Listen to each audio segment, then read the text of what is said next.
Hello everyone, Dimitri Mello here, the Soccer Excellence Mentor, and today we're going to be analyzing the essence, the DNA of Guardiola's Barcelona. Now in this other situation, you can see here very clearly that Dani Alves is already here as Barcelona is building up from the back, so the same structure here, 3, 2, 4 in the middle, and the 3 up top here, okay? Again, Piqué giving Xavi a horizontal passing lane, so Xavi can bring the ball as furthest forward as he can, and then when he reaches his obstacle, now there are supports on the side to pass the ball to Piqué, so Piqué can move the ball forward again until he finds his obstacle, and probably someone is going to give him a passing lane here or here, so he can beat this obstacle or whatever this obstacle chooses to beat him. Okay, so let's see what happens. Piqué now controls forward. You see that first touch moving the ball forward as fast as he can. So he moved the ball forward and there's no opposition here. He could have kept moving the ball forward. He chose to pass to Messi here in the middle. So let's see what Messi does. Delivers the ball to him again, but after attracting 2 players, so 1 player attracts 2 players. This is very useful. The usefulness of the wall pass. Okay, the use of the wall pass. Now Xavi receives the ball, he moves the ball forward and finds an obstacle here, and you can see that Xavi has no 2v1s. No 2v1s, no one here to pass to, no one here to pass to move the ball forward, so he only has someone here to keep possession but backwards without moving forward. He has Iniesta here, but there's a chance this player can intervene and intercept that play, so let's see what is Xavi's decision. His decision is to play safe and maintain possession while trying to establish that 2v1 right here. So let's see what Piqué does. He moves the ball forward. As he receives the ball, you can see Messi coming wide to generate this 2v1 against this Madrid player. Notice Messi's body orientation already turning. Let's see Messi's movements. Now Messi's ready to receive with his right leg, and Piqué can move forward without this player being able to press him. Why? Because if this player presses him, he can pass to Messi or keep dribbling. He has always 2 options, so it's unpredictable, okay? So you can see how this 2v1 holds this pressure from the opponents. This opponent's not allowed to press right now, and so this opponent comes to press because there's no 2v1 against him, okay? So Xavi would need to do that, or Pedro would need to do that. So let's see what happens. Pedro is the one to drop down as a third man to connect with Xavi maybe here, who has more information about the game. Okay, again to Xavi, this is the third man. You can watch my video about the third man to learn more about that. So as Xavi receives the ball here, you can see already Busquets trying to attack that space to generate this 2v1 against that player, so that player's pressure is denied again. So let's see what happens right now. Busquets doesn't attack that space, so there's no 2v1 towards that zone, so Xavi needs to bring the ball back to that zone and maybe seek again the 2v1 with Piqué against that player. Let's see what he chooses to do. He chooses to do this 2v1 against this player. Pedro receives between lines. You can see clearly here, Madrid, I'm not going to count this player here. Madrid's line is here and Pedro completely free. Now he has Iniesta, he has David Villa to take away, or he can maintain possession in that square from Barcelona here. Let's see what he chooses to do. He controls the ball, attracts 3 players towards him, 1 more player here, and passes back to Xavi on this 2v1. Okay? So ball to Xavi. Xavi feels Benzema is coming on his back, so he cannot turn. Notice Xavi's body orientation like this, so he can control with his right leg because he received the ball from here, so he can control with his right leg and use now this 2v1. Again, this 2v1 against this Madrid player, okay? So now Dani Alves controls the ball, again furthest leg away from where the ball came from, and now look at Messi already doing that movement, probably going to orient his body like that, so he can control with his right. Let's see if he has time to do that. He doesn't, so he has to control with his left leg to protect, to shield the ball from the opponent with his body, so he maintains his body between the ball and the opponent, okay? And look at as Dani Alves moves here to make this 2v1 against that player. That player is trying to be denied by Messi to participate in the action. Let's see what keeps going. They try to enforce this 2v1, although it doesn't seem very smart because of the reduced space. So let's see what's going to happen. Dani Alves manages to move the ball forwards. Now, mobility from Pedro to attract that player, leave Dani Alves more time and space to move the ball forwards and not generate the 2v1 behind like this, but in front, like to try to catch that space behind the defenders. So Dani Alves clearly fixes that player, while Pedro is trying to avoid offside and trying to make this 2v1 on the side here. Let's see what happens. Dani Alves is, the ball is stolen from Dani Alves. Now we can see this 2v1. Let's go back here a little bit. Xavi with the ball, and you can see this 2v1 with Pedro. Okay, so again, almost horizontally, a little diagonally, but always to make a 2v1 whenever this player chooses or doesn't choose to do so to press the ball. Okay, so 2v1. Pedro has a space on the wing to try to bring the ball back. Now it's a 2v1 against Pedro, so he has to bring the ball back and start a new play from here.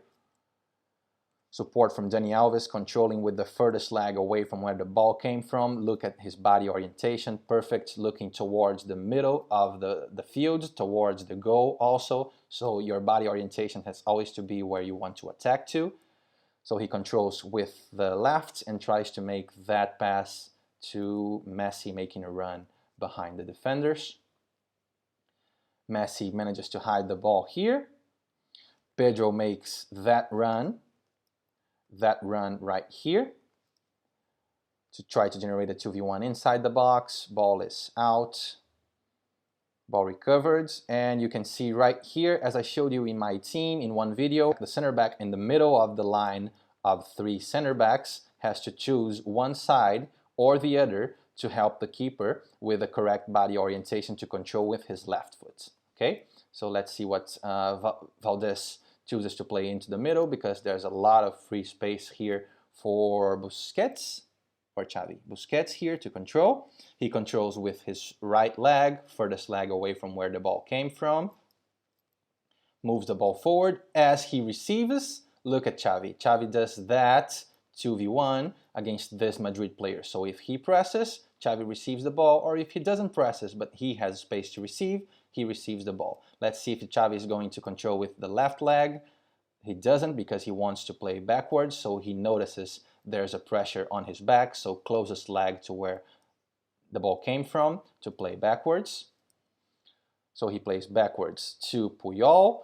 Notice how Piqué is opening here in the back, and notice right now, as Busquets receives the ball and this player from Madrid moves forwards, how Xavi moves backwards to maintain this passing lane and this 2v1 against him, because at any time he chooses to go and press that player, he can simply pass to Xavi and overcome that player. So it is exactly what happens. He chooses to press, so without an effort, Xavi receives that ball with the right leg and moves forward. Let's see if that's what he does.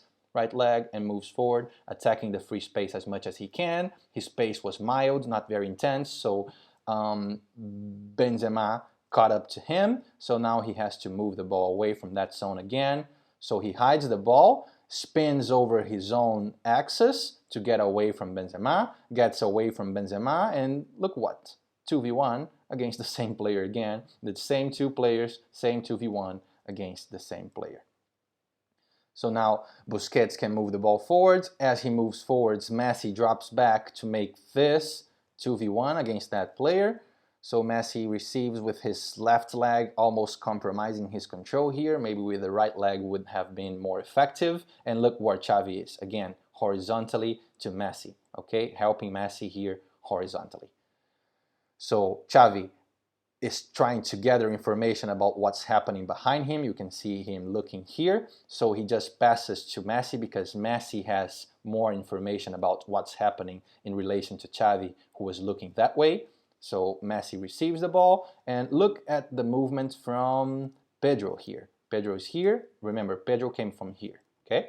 Pedro is here, and he's trying to open his body already, but he's noticing that 2v1 against this Madrid player. So they want to overcome this Madrid player, and the goal is to generate a 2v1 in a space where they can do something like that. So Iniesta is already here, ready to receive with the left leg also. So there's this space. It's more of a clear passing lane than this one. So let's see what Messi chooses to do. He chooses to pass to Iniesta. Look at Iniesta's body orientation as he receives, already aiming forward, controlling with the left leg and attacking the free space. And look at that, 2v1. There's already a 2v1 here. So if this player's, I think it's Sergio Ramos, if he chooses to move forward and press, this is Pepe, the center back, okay? So completely out of position right now. So if Sergio Ramos chooses to go forward, simply goes that way, the ball 2v1 executed, and David Villa can push forward. Let's see what Iniesta does. Xavi is attacking the midfield here, the middle of the field, sorry. Iniesta brings the ball inside, and there's one pass here, a 2v1 against Pepe, clearly here, 2v1, and there's this ball into the middle, which is his option to score that goal. Well guys, after analyzing Barcelona, now I'm going to show you a quick video of my team. I was the technical coordinator of the FC Barcelona school in Rio de Janeiro, and I applied all of those concepts in my team, so I'm going to show them to you right now. So guys, as you can see here, we're pressing inside of their box, tucking the opponent inside of their box, a little pass forward to generate a little space. We lose the ball, pressure after losing the ball very quickly, benefiting from attacking as a block, so we are already there to recover the ball.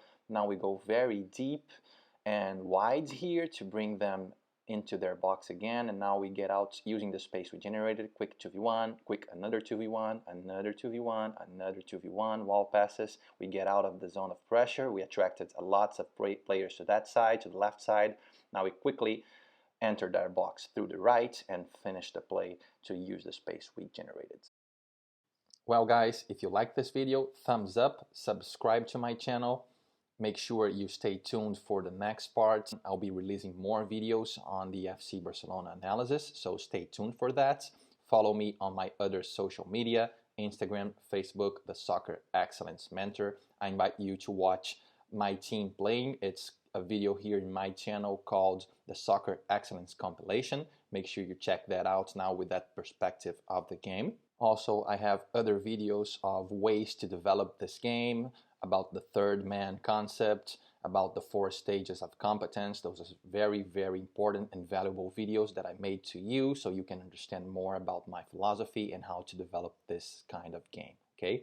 Also, this is just a few minutes of video, and I was able to show you exactly the DNA of that Barcelona and how to do it, and in my team how I am able to do it. So imagine a meeting with me, a one-on-one with me, so I can analyze your team with you, help you design drills, exercises, understand what's happening, and drive your team towards this kind of performance. This is very valuable, so if you're interested in that, make sure you send me an email, thesoccerexcellecementor@gmail.com.